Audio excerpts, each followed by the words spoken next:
Hello friends, नमस्ते and welcome back to my channel रब्बर वालुश्मी। यदि फ्रेंड्स आज की वीडियो आपको पसंद आए तो प्लीज़ चैनल को सब्सक्राइब जरूर कर लीजिए, और ज़्यादा पसंद आए तो इस वीडियो को अपने फ्रेंड सर्कल में ज़्यादा से ज़्यादा शेयर कर सकते हैं और उनसे कह सकते हैं कि आप इस वीडियो को ज़्यादा से ज़्यादा लाइक कीजिए। चलिए बिना देरी के आज की वीडियो को स्टार्ट करते हैं।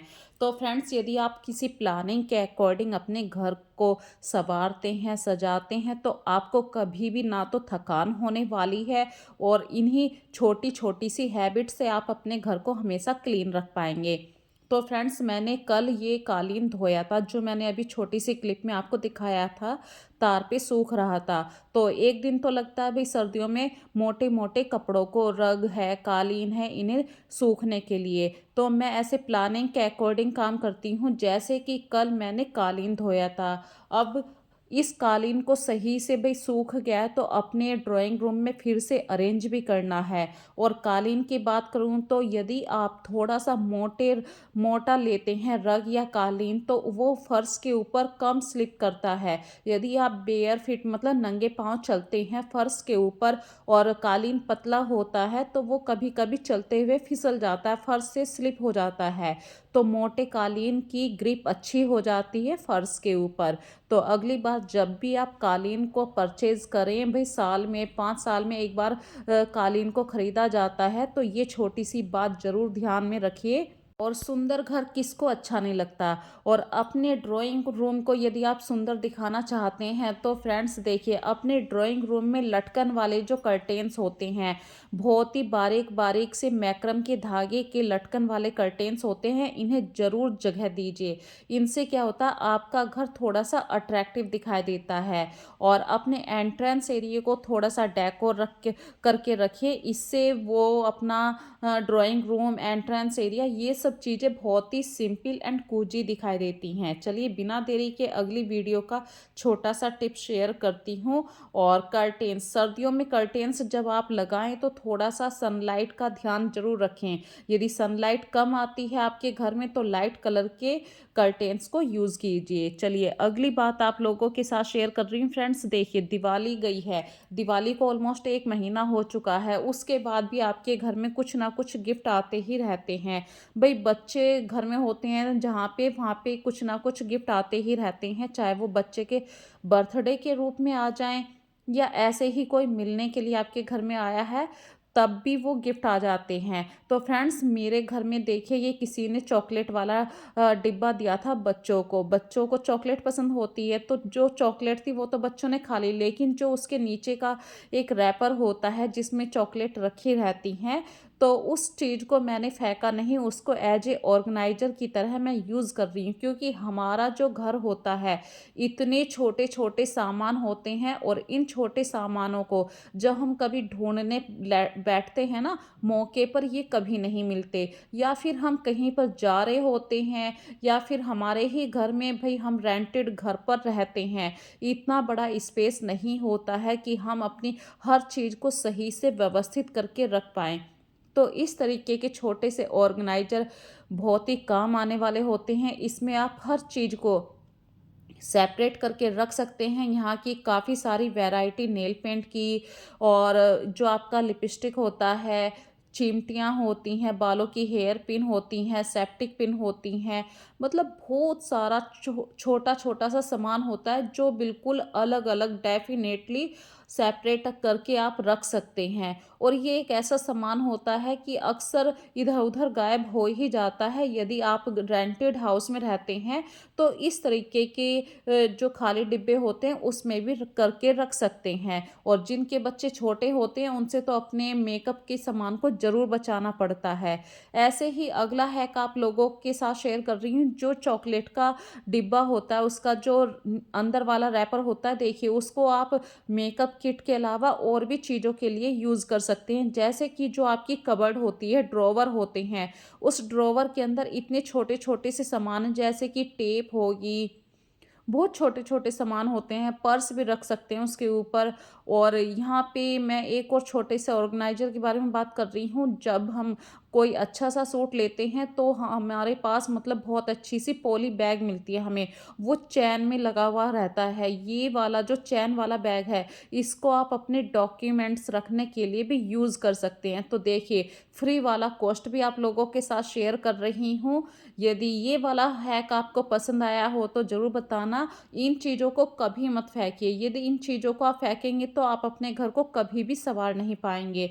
अपनी आदतों में हमें खुद पे खुद बदलाव लाना पड़ता है। इसी तरीके से फ्रेंड्स देखिए, सर्दियों का मौसम आ चुका है और हमें अब अपनी ये आदत देखनी है कि हम अपने कपड़ों को कितना ऑर्गेनाइज़ करके रख पाते हैं।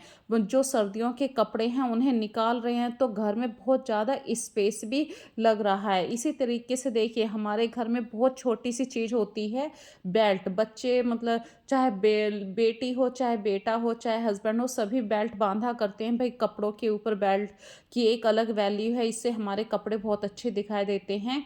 लेकिन बंदे क्या करते हैं, बच्चे स्कूल से आए बेल्ट ऐसे ही डाल दी और जब उन्हें अगले दिन टाइम पे चाहिए तो वो बेल्ट को ढूँढा करते हैं। तो फ्रेंड्स, अपने कबर्ड में एक ऐसा स्पेस रखिए जहाँ पे बेल्ट बिल्कुल सामने ही मिल जाए। पर्स की एक ऐसी ही जगह होनी चाहिए। इसी तरीके से जो हमारे घर के कंघे होते हैं, इन्हें भी आपको टाइम टू टाइम साफ करने वाली हैबिट अपने अंदर ज़रूर रखनी चाहिए। और फ्रेंड्स, मैं कुछ काम ऐसे करती हूँ, जो वीकली काम कर लेती हूँ। जैसे कंघों को साफ करने वाला काम है वो वीकली हो गया, और वॉश बेसिन को साफ करने वाला जो काम होता है ये वीकली नहीं हो पाता है। इसको आपको डेली ही साफ करना पड़ता है। और यहाँ पे छोटी सी बात बता रही हूँ, भाई जब आप वॉश बेसिन को डेली साफ करते हैं, नहाने से पहले मैं साफ करती हूँ इसको, तो हार्पिक से मैं डेली साफ करती हूँ, तो मैं ग्लव्स पहन लेती हूँ। जब हम अपने बालों पे ये लगाते हैं, मतलब हेयर कलर लगाते हैं, तो उसके अंदर एक दस्ताने टाइप पॉलीथीन आती है, उस पॉलीथीन को मैं फेंका नहीं करती हूँ, धो के सुखा देती हूँ और फिर से अपने यूज़ कर लेती हूँ वॉश बेसिन को साफ़ करने के लिए। इससे क्या होता है, सर्दियों के दिन में हाथ पैर बहुत ख़राब हो जाते हैं, मतलब फट जाते हैं। और ये जो हार्पिक होता है ये एक तरीके से मैं कहूँ केमिकल ही होता है। सर्दियों में तो वैसे ही हमारी त्वचा रूखी हुई रहती है और भी मतलब रूखी हो जाती है इन चीज़ों को मतलब यूज़ करने की वजह से। साफ़ सफाई के जब प्रोडक्ट हम यूज़ करते हैं तो हमारे हाथ और भी ज़्यादा रफली हो जाते हैं। तो फ्रेंड्स, ऐसी छोटी-छोटी सी आदतों को जब आप अपने अंदर इंक्लूड कर लेते हैं ना, तो आप काफ़ी मतलब अपने घर को सही से वेल मेंटेन कर पाते हैं। अगला हैक आप लोगों के साथ शेयर कर रही हूँ। देखिए, ये भई आखिर हैं तो हम एक ह्यूमन बॉडी ही, डेली सारा काम तो नहीं कर सकते, पर एक प्लानिंग के अकॉर्डिंग यदि काम करते हैं। भई मैंने जैसे कि कल कहा था स्टार्टिंग में इस वीडियो में कि मैंने कल अपने मतलब कालीन को धोया था, लेकिन आज मैंने अपने जो ऊपर वाला पोर्शन है वहाँ के जो कर्टेन्स हैं उन्हें वॉश किया है, और कल को मैं करूँगी अपनी किचन के कर्टेन को साफ़। तो इस तरीके से मतलब 3 कर्टेन्स, 2 कर्टेन्स मैं डेली धोती रहती हूँ, और ये बचे हुए सरफ़ में मैं निकाल देती हूँ। भई डेली कपड़े मैं धोती हूँ, डेली ही मैं लॉन्ड्री को मतलब जहाँ पे मशीन लगाती हूँ डेली कपड़े लगाती हूँ। तो इससे क्या है, जो सर्फ़ बचता है उस सर्फ़ में ये पर्दे अच्छे तरीके से साफ हो जाते हैं।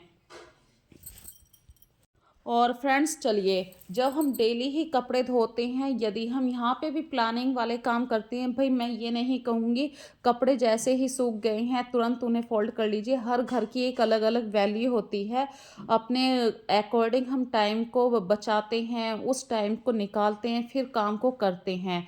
तो मेरे पास ये रात का टाइम था, और जो एक नई प्रेस मैंने यूज़ करी है ये स्टीमर वाली प्रेस है। जो पहले वाली प्रेस थी फ्रेंड्स, उसमें क्या दिक्कत आने लगी थी, वो बहुत ज़्यादा कपड़ों को चिपका रही थी।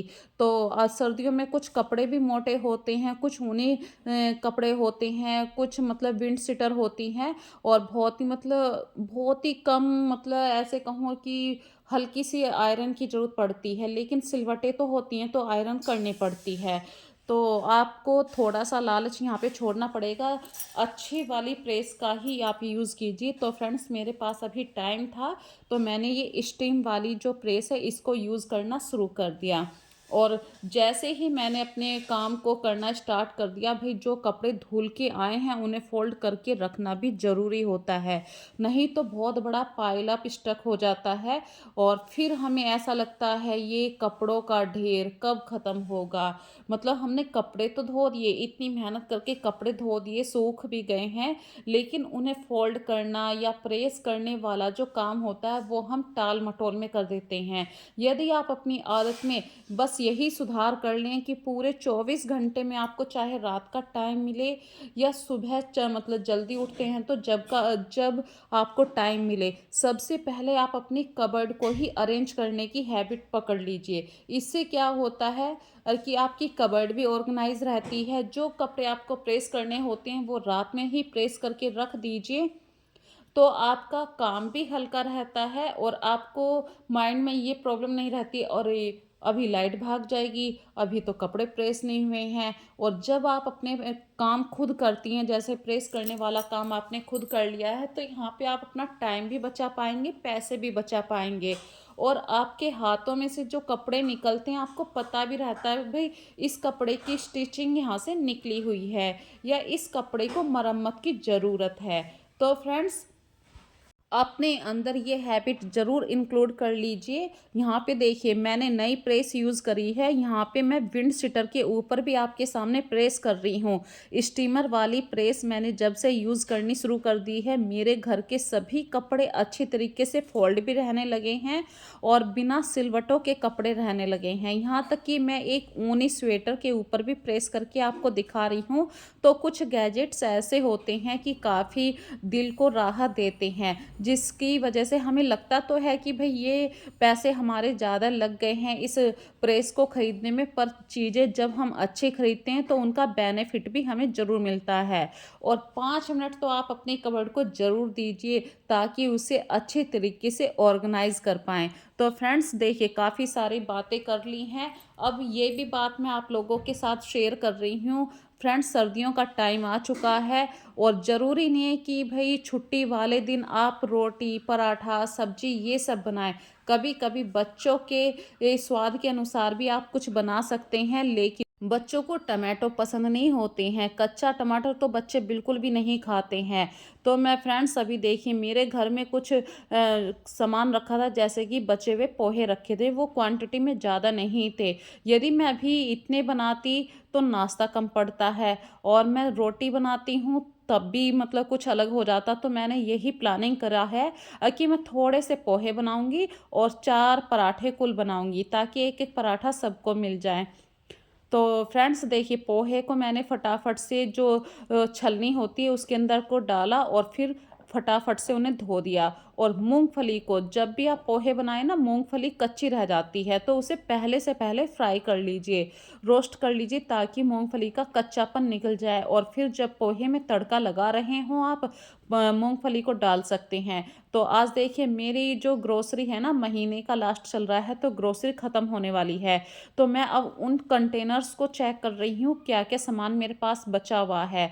तो यहाँ पे देखिए पोहे मेरे पास ज़्यादा नहीं थे, मूंगफली भी ज़्यादा नहीं थी, लेकिन किशमिश डाला करते हैं, काजू डाला करते हैं, जो ड्राई फ्रूट होते हैं वो ख़त्म हो चुके थे। तो इस तरीके से मैं ध्यान रखती हूँ और कि भाई हाँ मेरी ग्रोसरी इतनी ख़त्म हो गई है या नहीं। और यहाँ पे देखिए फ्रेंड्स, आज आस्था की छुट्टी थी, तो आस्था जिद करने लगी मम्मी मेरे सिर में तेल लगवा दो। तो मैंने उसके पापा को बोला, मैंने कि लगा दीजिए। तो कभी कभी अपने बच्चों को सिखाने के लिए हमें कुछ काम खुद करने भी पड़ते हैं।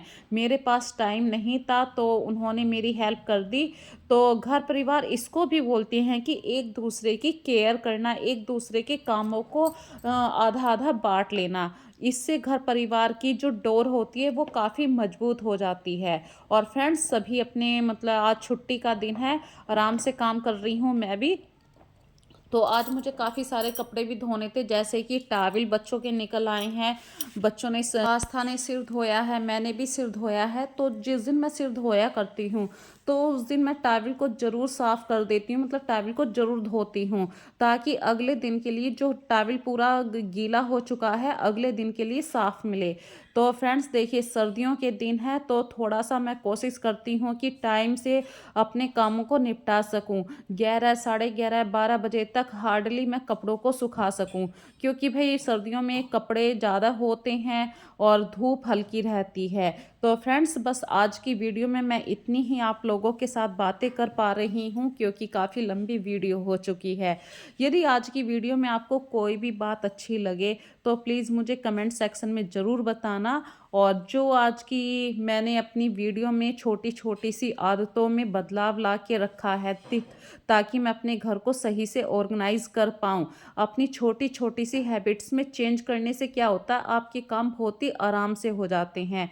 तो एक टाइम के अकॉर्डिंग, मतलब जब हमारे ये काम होते हैं, मतलब हमें इतना एक्सपीरियंस हो जाता है, अनुभव हो जाता है कामों को करते हुए, तो अपनी आदत में हमें ज़रूर बदलाव लाना चाहिए। उन आदतों से हमारे बच्चे भी कुछ ना कुछ सीखा करते हैं। जैसे कि यहाँ पे मैंने आज सिर धोया है, तो मैं थोड़ी-सी देर धूप में बैठ गई, और जब बालों का पानी झड़ गया है तो मैंने हल्का-सा ऑयल भी लगा लिया है, ताकि जब मैं बालों में कंघी करूँ तो आराम से बाल बहा सकूँ, कम टूटें बाल।